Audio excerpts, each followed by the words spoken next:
For more than 400 years, this ancient brooch concealed a secret that went unnoticed by Queen Victoria, renowned historians, and generations of its owners. At first glance, it appears to be nothing more than an exquisite Scottish ornament made of silver, pearls, and rock crystal. But when researchers examined it with X-rays, they discovered something inside that was never supposed to be there. What could have been hidden beneath the gleaming crystal? A secret prayer, a protective amulet, or a relic connected to Robert the Bruce himself? Today, we will trace the extraordinary story of the Lorn Brooch, from royal legend and bloody battles to a discovery made only in the 21st century.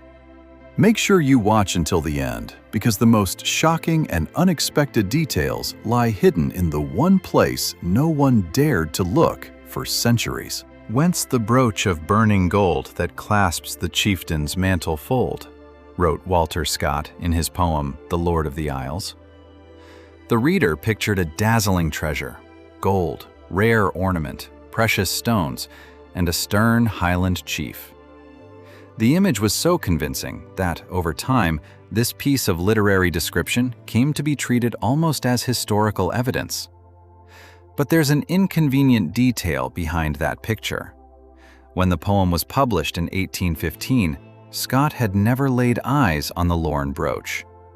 It had vanished from the McDougalls' possession back in the mid-17th century and had been considered lost for more than 150 years. The famous writer wasn't describing a real object. He was describing a legend that had been passed down by word of mouth for decades, picking up details the way a snowball picks up snow. You've probably already guessed where this is going. There was no burning gold.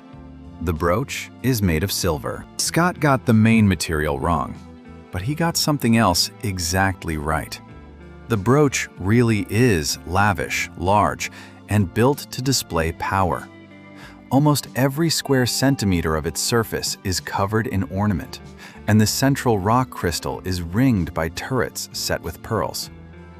Here's the strange part. The literary fantasy existed before the brooch ever returned to the McDougalls, and it was that fantasy, not the real object, that shaped people's idea of the relic for decades to come. Walter Scott turned a vanished silver clasp into a golden treasure of Scotland, and the public happily believed a writer who had never seen the thing he was describing. When the brooch finally turned up in front of researchers, Scott's literary gold vanished without a trace. What lay in front of them was a massive silver ornament. And you still can't call the writer's mistake pure invention, because the brooch really is astonishingly ornate.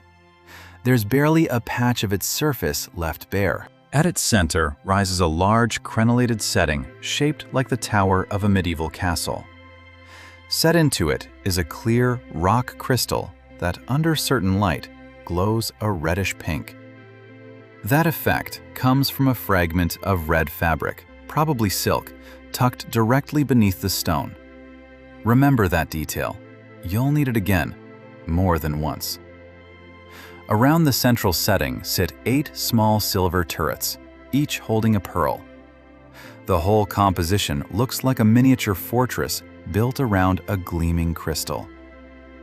You could never call something like this an everyday accessory. The brooch belonged to the McDougalls of Lorn, one of the powerful clans of Western Scotland. Its size, the intricate silverwork, the precious inlays, the unusual architecture, all of it was meant to announce the wearer's rank at a glance. This wasn't a modest accessory. It was a deliberate declaration of lineage, wealth, and clan power. Picture a Highland hall full of chieftains, where there are no calling cards, no coats of arms on paper, only what a man wears on his shoulder. One look at a brooch like this told you everything. You were not looking at an ordinary clansman. Silver spoke where documents couldn't. And yet, the single most important detail remained invisible. Behind that lavish exterior sat a structure whose purpose you'll only understand at the very end of this story. The front of the brooch spoke of wealth. The back, unexpectedly, spoke the language of a repair workshop. Old silver bearing repair marks is nothing unusual. Jewelry got fixed and reworked across generations, and there's nothing strange in that. But the closer researchers looked at the underside of the Lorn Brooch, the less that ordinary explanation seemed to hold. The silver carries marks of hammer blows, of soldering, of later intervention. These irregularities were never meant for outside eyes, which means no one staged them for show. That's exactly why they can be trusted. One detail drew particular attention: the massive pin used to fasten the brooch to clothing. Its shape resembles Scottish brooch pins from the late 16th or early 17th century, which, at first glance, supports the accepted dating of the whole piece. But nearby, researchers found solder marks in a different spot, which means the original fastening may have sat elsewhere, built differently. And here's the catch: if the pin was replaced, the brooch was repaired or adapted for a new way of being worn. But the alteration might not have stopped at one fastening. Individual parts of the brooch could theoretically date to different periods entirely. The silver setting could be younger than the central crystal, and today's pin younger still than the setting itself. The solder marks alone can't tell us exactly when the alteration happened or who carried it out. What they prove is simpler. This isn't an object frozen in time, but a piece with a long biography, one that was taken apart, repaired, and changed. It's a bit like an old house, added onto for generations by different branches of the same family. One foundation, but walls, roof, and windows from entirely different eras. The dating of a single part doesn't reveal the age of the whole. Hold on to that thought.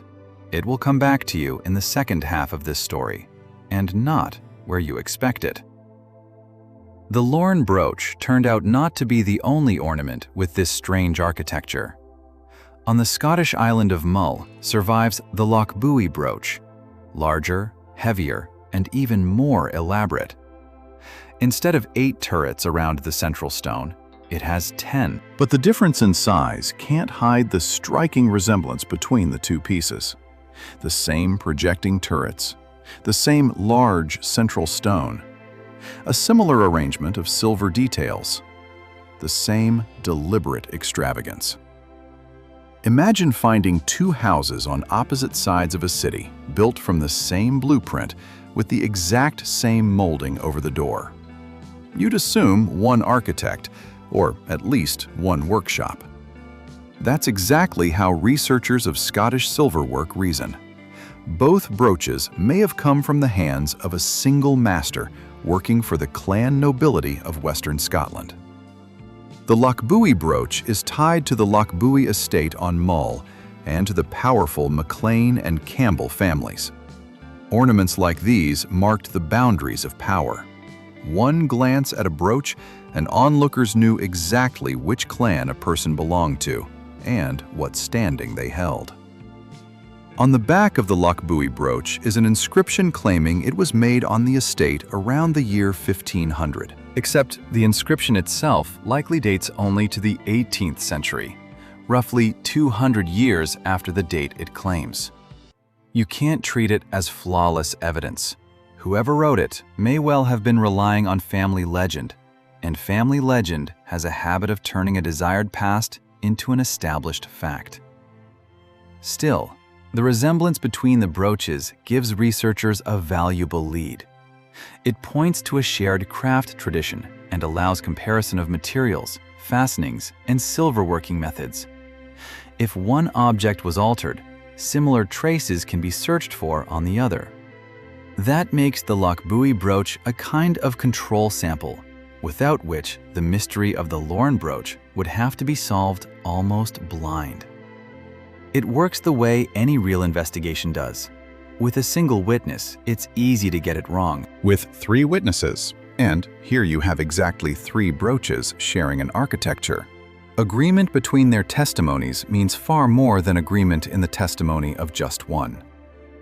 The third piece in this group is the Ugadale brooch, which belonged to the MacKays of Kintyre.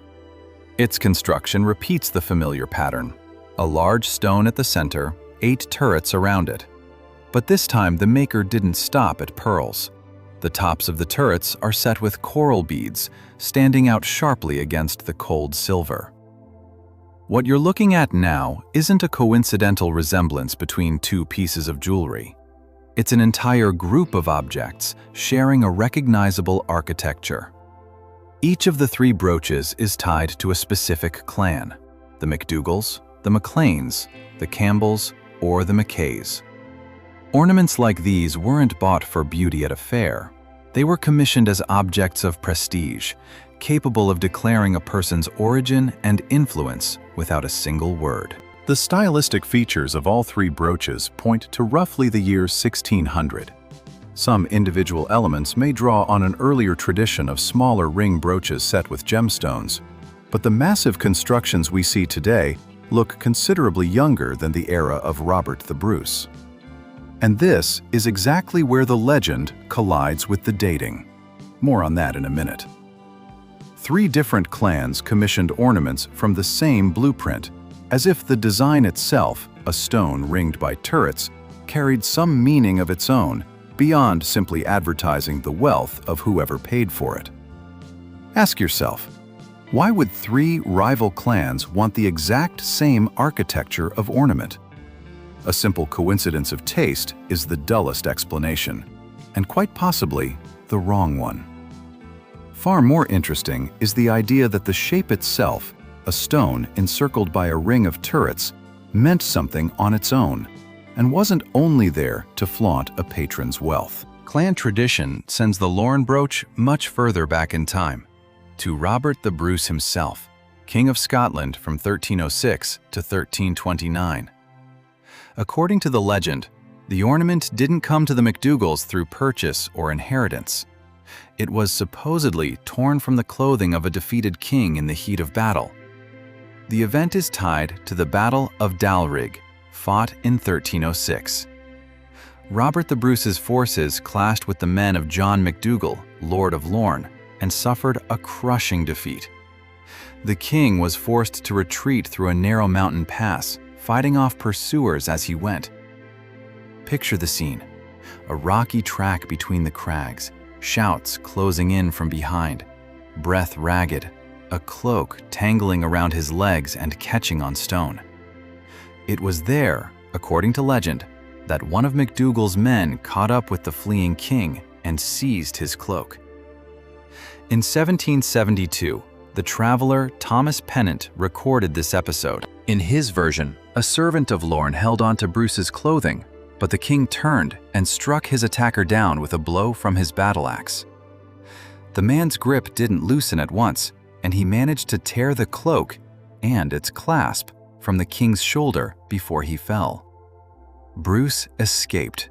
The precious brooch stayed behind with his enemies, a spoil of war. The first version of the story sounds almost too perfect. A hunted king, a mountain pass, the swing of an axe, a relic wrenched free in the final second. For the McDougalls, a brooch like this could stand as proof that their ancestors once sent the great Robert the Bruce running for his life. But there's an uncomfortable detail. Pennant wrote this account down more than 460 years after the battle. Between the event and its vivid retelling lie centuries of oral repetition, in which reality all too easily gave way to clan pride. So, let's try another explanation. Maybe early chroniclers simply didn't think the brooch was worth recording? Let's check. Early accounts of Bruce's defeat really do describe the pursuit of the king and his difficult retreat, but they contain none of the detail the later legend depends on. No brooch, no clasp torn from a cloak, no mention at all. Such a dramatic trophy only enters the story 4.5 centuries later. It's hard to believe medieval chroniclers would all have skipped over the one detail their descendants would later call central. Walter Scott picked up Pennant's account and, in 1815, turned it into literary legend. After that, the story of Robert the Bruce's lost clasp began to sound almost like established fact. But neither Pennant nor Scott witnessed the Battle of Dalryke. One recorded the tale more than 4.5 centuries after the fact. The other simply gave it a poetic shine. That leaves a third, stricter kind of evidence: the dating of the object itself. By its shape, ornament, and construction, the Lorn Brooch is dated to approximately 1600. Robert the Bruce left the historical stage in the first half of the 14th century. Between his lifetime and the brooch's current form sits a gap of 2, maybe 3 centuries. On that basis, you could reasonably close the case on the legend. But it leaves one loophole open, and you've already seen it with your own eyes a few minutes ago. Precious stones were frequently moved from older ornaments into new settings, especially when they carried family or sacred significance. The silver construction could date to around 1600, while the central crystal itself might be far older. Notably, the Ugadale brooch was also linked to Robert the Bruce, as if several clan relics were competing for the same royal story. What you're left with is a hard contradiction. The brooch as a whole couldn't have belonged to Bruce in its current form, yet the age of its central stone still hasn't been established. The legend doesn't survive direct scrutiny, and yet it refuses to disappear entirely. The question now sounds different. Is this silver brooch a later shell wrapped around a much older object? 3 rungs of explanation, 3 holes punched through them. First, the beautiful story of the axe and the mountain pass, undone by the date it was first written down. Then the idea that chroniclers simply forgot to mention the brooch, undone by their careful attention to everything else. Finally, the dating of the silver itself, which seems to settle the matter, but leaves a loophole around a single detail at the very center of the ornament. The choice of the central stone was hardly an accident, and here's why. In the Middle Ages, rock crystal wasn't seen merely as an attractive mineral. It was credited with real power. People believed it could protect its wearer from illness, witchcraft, and misfortune. Beliefs of that era, of course, not properties confirmed by modern medicine. Crystal and quartz were often set in silver and worn against the body as amulets. Sometimes the stone was dipped in water along with a prayer or a charm, and the resulting water was considered to have healing properties. The same logic applies to the pearls ringing the central stone of the Lorn Brooch. Pearls were born of water, which could strengthen the crystal's symbolic ties to purification and protection. In Christian tradition, pearls were often linked to purity, heavenly perfection, and the Virgin Mary. The silver setting bound these materials into a single object that displayed wealth, while also promising the wearer some form of unseen help. For a person of that era, that combination may have mattered far more than simple beauty. 8 pearls, 8 turrets. Not an arbitrary number, but exactly enough to fully encircle the central stone in an unbroken ring without a single open gap. Castle builders reasoned along similar lines. The fewer weak points around the perimeter, the more securely whatever lies inside is protected. The coral beads on the Ugadale brooch add another brushstroke to this picture. In some medieval traditions, coral was considered protective, believed to ward off misfortune. Its red color was linked to vital force.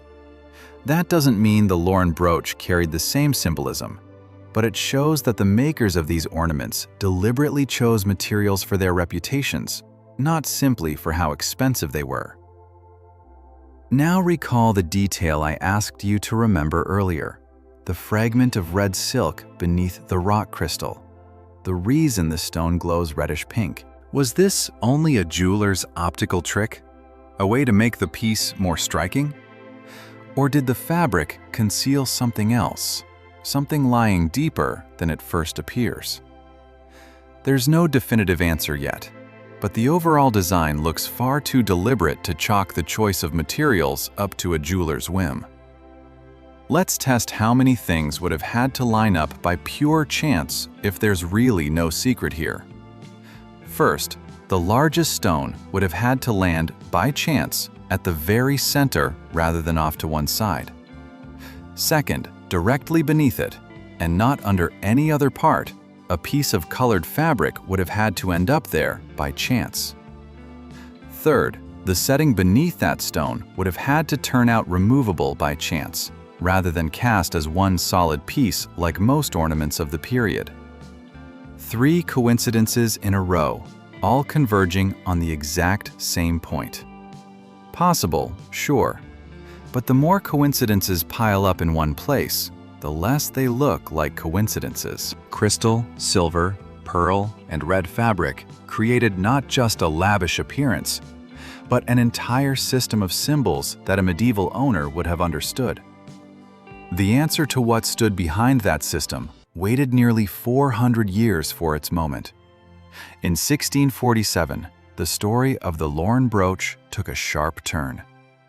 Scotland was being torn apart by the Wars of the Three Kingdoms, a conflict tangling together struggles for power, religious division, and old clan grudges. In chaos like that, a family relic could vanish in a single night. By every indication, that's exactly what happened to the McDougalls' treasure. One of the clan's strongholds was Guylan Castle, standing on the island of Carrera off Scotland's western coast. The stone fortress commanded the sea approaches and served as a visible symbol of the Lords of Lorn's power. But in 1647, Covenanter forces advanced on the castle, their actions linked to the command of General Leslie. The fortress was captured, plundered, and put to the torch. Picture those hours, smoke rising over the towers, shouting in the courtyard, silver and weapons being thrown into strangers' sacks, the castle's own people either fleeing or already dead. The rooms were emptied, the McDougalls' possessions carried off, and the castle itself left a burned-out ruin. In chaos like that, it was easy to believe the brooch had perished along with the rest of the family's treasures. That's exactly the version Thomas Pennant and Walter Scott would later repeat. The brooch wasn't destroyed by fire. While the McDougalls mourned the loss of their relic, it was, in all likelihood, already sitting in the hands of someone who understood exactly what it was worth. Its new owner was Campbell of Inverrah. To an outsider, this might have looked like just an expensive piece of silver. But in the world of the Scottish clans, a trophy like this meant far more. The Campbells and the McDougalls shared a long history of rivalry, and seizing a rival's signature ornament was a statement of victory in itself. Along with the brooch, the victor inherited a piece of someone else's ancestral memory. And here lies the real historical irony. The McDougalls had tied the brooch to Robert the Bruce's long-ago defeat, and treated it as proof of their own ancestors' military glory. Now the relic, supposedly torn from a king once upon a time, had itself been torn from the McDougalls. A trophy became a trophy all over again, and yesterday's victors took the place of the vanquished. Whoever held the brooch now possessed an object already wrapped in clan legend, and if it truly held an amulet or relic inside, the loss cut even deeper. The McDougalls weren't just losing a clasp, they were losing a physical symbol of their own origin and history. The brooch passed into the Campbell family of Inverrah and began to be handed down as an inheritance. It was never publicly announced, never returned to its former owners, and, as far as anyone can tell, never destroyed. Decades stacked into a century, and the McDougalls went on believing the ornament was gone for good.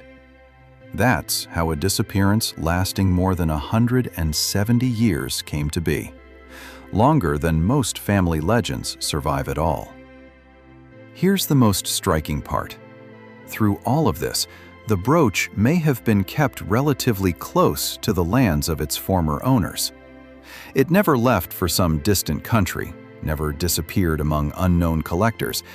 It simply passed within another Scottish family, while rumors and legends grew up around the empty space it had left in the McDougalls' history.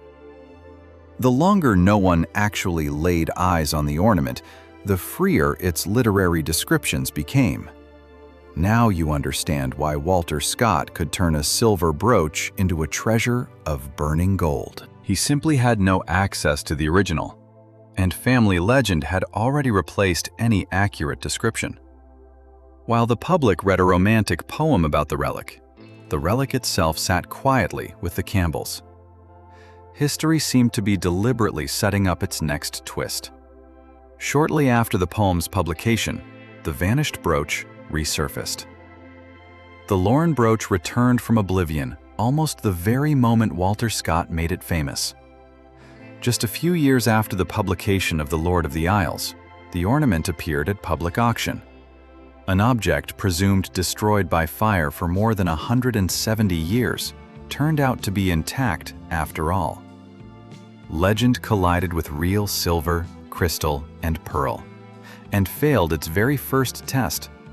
There was no gold on the ornament at all. Its reappearance confirmed that the fire at Gillen Castle had only ever been a convenient explanation for its disappearance. The relic had survived the sack of the fortress and spent decades quietly passing down through the Campbell family. In 1824, General Campbell of Locknell voluntarily returned the brooch to the McDougalls. More than 170 years had passed since it was seized. A gesture like that can't be reduced to a simple handover of an old piece of jewelry. The Campbells were returning to the McDougalls an object that embodied their ancestral memory and the legend of Robert the Bruce. Along with the brooch came back a piece of history that had been considered lost forever for almost 2 centuries. Did it come back in the same condition it left Gillen Castle in? No one left the detailed record of the brooch's condition in 1647.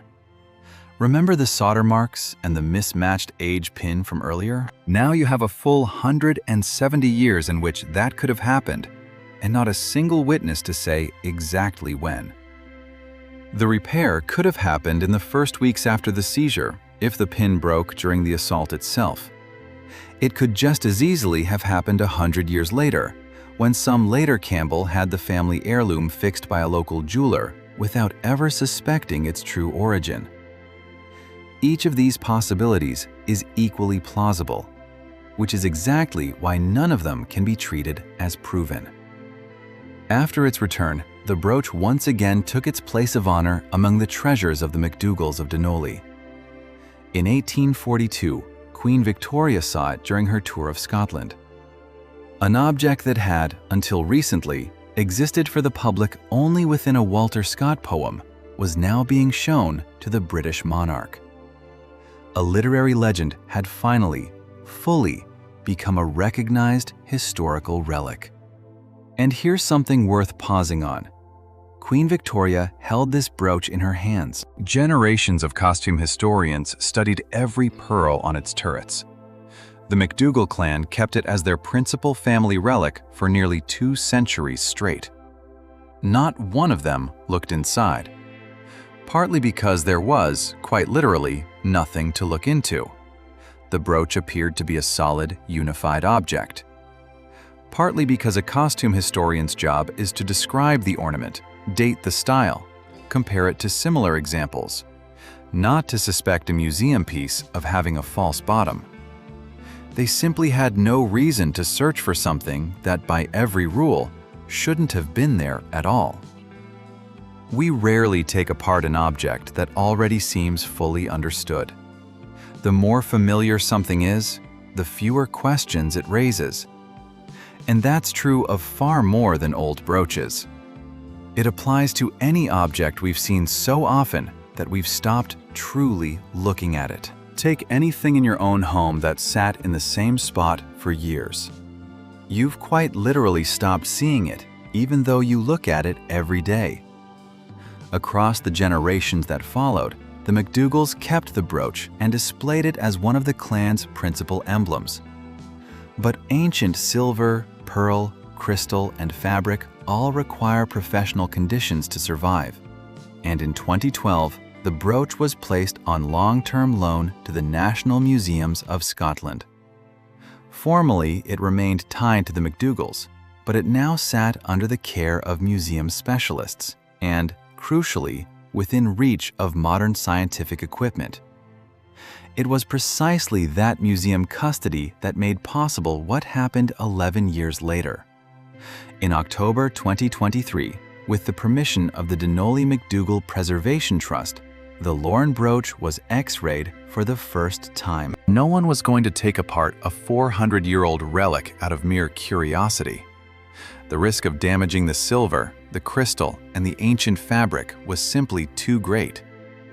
Instead, they chose a way to look inside without touching the mechanism. X-rays passed through the silver setting and revealed what had stayed beyond human sight for centuries. The massive central section of the brooch turned out not to be solid. Directly beneath the rock crystal, a hollow space appeared. It sat exactly where the clear stone rises above the rest of the ornament's surface. Exactly where, nearly 400 years ago, a craftsman had tucked a fragment of red silk beneath the stone. The very detail I asked you not to forget. An even stranger detail showed up in the scan. A structure resembling a screw fitting. If researchers read the image correctly, the central setting could once be turned, opened, or detached from its base. Not a random gap between pieces of metal, but a deliberate mechanism built for access. Picture a box with a false bottom that you've held in your hands your entire life without once suspecting it had a second compartment at all. The Lorn Brooch turned out to be exactly that kind of box, except its false bottom was hidden not under a layer of fabric, but beneath the single most eye-catching stone on the entire ornament. The hiding place sat in the most visible spot possible, and that's precisely why it went unnoticed for 400 years. The owner may have known how to open the chamber, while to any outsider, it simply looked like part of an ordinary jeweled setting. But it's too soon to call the mystery solved. The X-ray revealed a cavity and a structure resembling a screw fitting, yet the brooch was never taken apart. The suspected mechanism was never actually operated. Any careless movement risks damaging the silver, the crystal, or the ancient fabric. So it remains unknown whether the chamber can be opened today, and whether it was ever opened that way at all centuries ago. The researchers here found themselves in the position of someone who spots something strange on an X-ray of their own suitcase, but isn't allowed to open it. A scan shows shape. A scan doesn't show contents. Between "we can see a cavity" and "we know what's in it" lies a gap that modern technology still can't close without risking 4 centuries of silver work. The central question only sharpens. What was inside? One of the most plausible options is a written amulet, a small, tightly rolled text carrying a prayer, a blessing, or a protective formula. Texts like this were worn close to the body in hopes of protection on the road, in battle, or through illness. Parchment or paper could be rolled tightly enough to fit into a space no larger than your fingernail. It was believed that written words kept working even if the wearer never unrolled or read them again. The mere closeness of the text to the body was already protection. Another version points to a relic connected to a specific person or a venerated object. A scrap of fabric, a tiny fragment of something older, a family token whose meaning only the McDougalls knew. Objects like this rarely held any value for an outsider, yet it's exactly these things, not gold or pearls, that most often become the physical anchor of ancestral memory, passed down generation after generation without ever explaining to strangers why it's worth keeping at all. A simpler, technical explanation can't be ruled out either. The chamber might have been part of the setting's construction, needed to secure the crystal or reduce the mass of the central piece. But then, why would the craftsman have built a mechanism that looks, on the scan, like a screw fitting? You don't make an ordinary technical void detachable. You make something detachable when you plan on coming back to it. And here, the legend of Robert the Bruce gets a chance it never had once in this entire story. If even a fragment of the tale preserved some truth, the McDougalls may not have ended up with the entire brooch as it exists today, but with one specific object that belonged to the king. A stone, an amulet, a scrap of cloth, later set around 1600 into a new and far more elaborate silver mounting. That would explain the 2.5 century gap between Bruce's era and the dating of the silver itself. This version doesn't require believing the whole brooch was made in the early 14th century. An old family relic could simply have been enclosed in a new, grander setting, exactly as both medieval and later craftsmen often did. For the McDougalls, an object seized from a future king during his defeat would have stood as proof of the clan's past power. A relic that would have been valued above silver, pearl, and fine craftsmanship combined. It's worth stopping here to say this honestly. No inscriptions bearing Robert the Bruce's name have been found inside the chamber. It isn't even known whether anything survives inside it at all. The X-ray revealed a cavity and a probable opening mechanism, but it confirmed neither a royal origin for the find nor a religious purpose. The line between an established fact and an appealing hypothesis is thinner here than anywhere else in this story, and I'm not going to pretend otherwise. The temptation is enormous.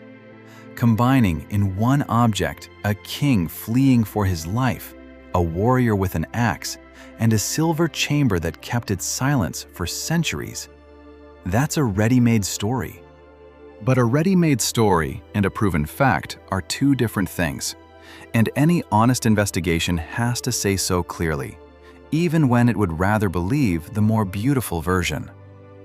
And yet, the red silk beneath the stone stops looking like a coincidence. If a bundle or a relic really did rest inside, the fabric could have separated the contents from the cold stone, sealed it against moisture, or simply marked that this particular point on the brooch held something deserving special handling. The crystal, in that case, wasn't just an ornament. It was a window, hinting at something more important than the silver around it. Specialists who've studied the scan increasingly call the Lorn Brooch a reliquary brooch. But that label can be misleading.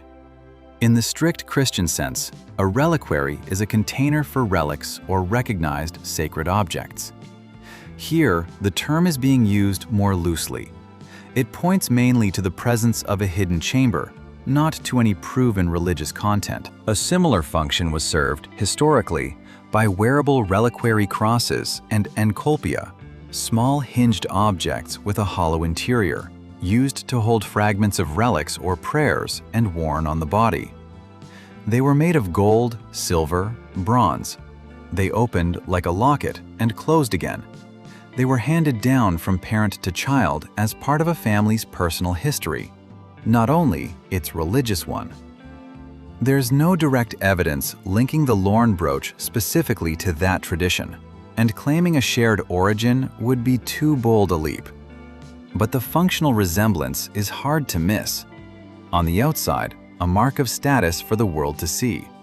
On the inside, a small chamber with potentially personal contents.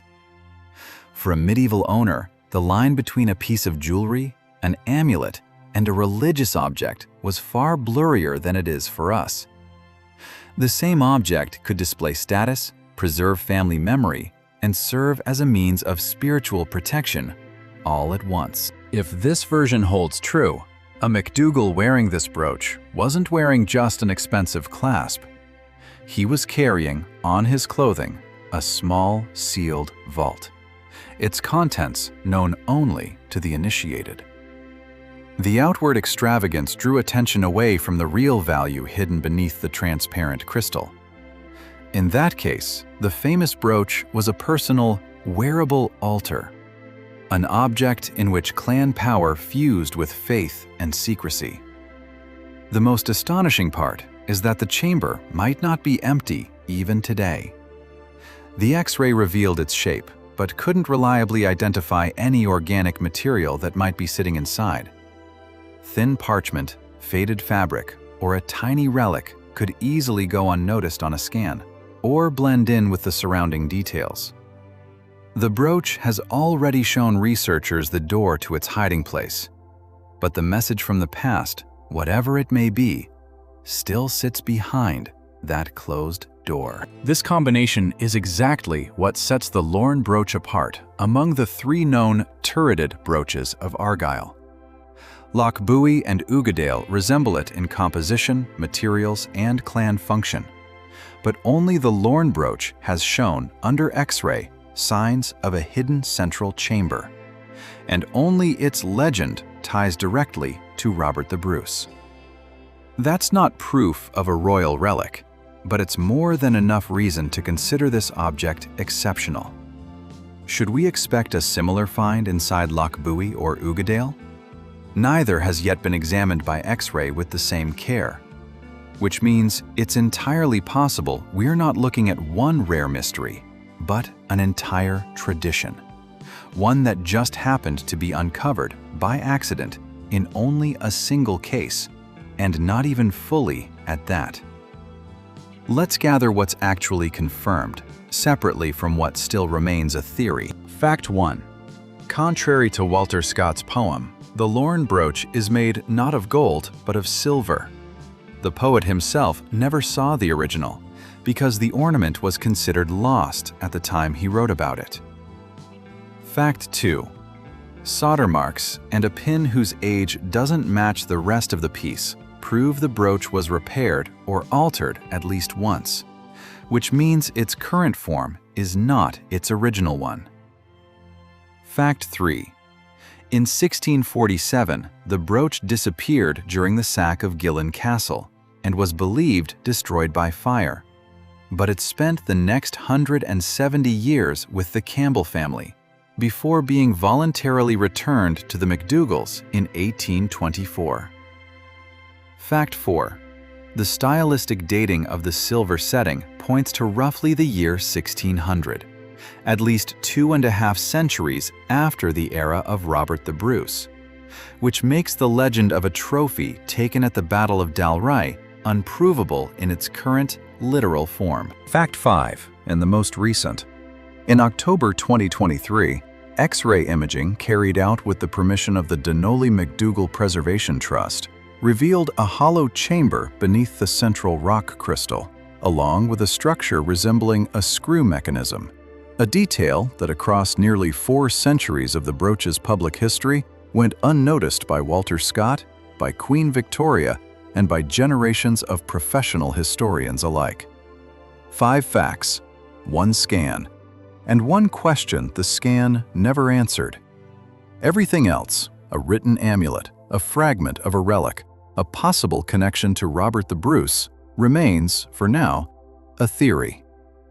Just as convincing as the description of a brooch of burning gold seemed 400 years ago, and just as unconfirmed. The difference is that Walter Scott's mistake was disproven with a single look at the ornament. Confirming the amulet or relic theory, on the other hand, will take either a new technology or the willingness to do what everyone has avoided so far: open the chamber physically. If the chamber is ever safely examined, there may be nothing inside connected to a monarch at all, just emptiness or traces of organic matter that prove nothing. But there's another possible outcome, a tiny find that forces a complete reconsideration of the central stone's history, and with it, the entire legend of Robert the Bruce. For now, what you're looking at is a rare object where jewelry craftsmanship, clan rivalry, religious symbolism, and political legend have all fused into a single silver construction. Consider how many chances this chamber has had over 400 years to reveal itself. The craftsman who built it, the owner who may well have known how to open it, the Campbells who held the brooch for 170 years and could easily have taken it apart out of simple curiosity. Queen Victoria examining the ornament up close. Dozens of costume historians running a magnifying glass over every centimeter of its pattern. Not one of them left any record of having looked inside. Either the secret was hidden extraordinarily well, or it was guarded extraordinarily well, or, quite possibly, both at once.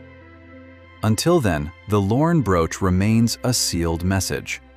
The hiding place has been found, the mechanism has been spotted, and whatever it was built to hold 400 years ago is still sitting inside, in the one place X-rays reached before anyone else in the entire history of this object. We started this conversation with the fact that you've already seen this brooch on a postcard, in a museum, in a documentary. Now you know more about it than Queen Victoria did, more than Walter Scott did, and quite possibly more than the McDougalls themselves knew about their own relic for most of its history. And still, no one knows the one thing that matters most. So what do you think? What was really hidden beneath the rock crystal of the Lorn Brooch? A prayer? An ancient amulet? Or a relic connected to Robert the Bruce? Write your theory in the comments. I genuinely want to know what you think. If you found this investigation, hit like and subscribe to the channel. Stories like this take months of archival work, and every like genuinely decides whether the next investigation gets made. Turn on notifications so you don't miss the next discovery that makes you look at the familiar past differently. See you in the next investigation.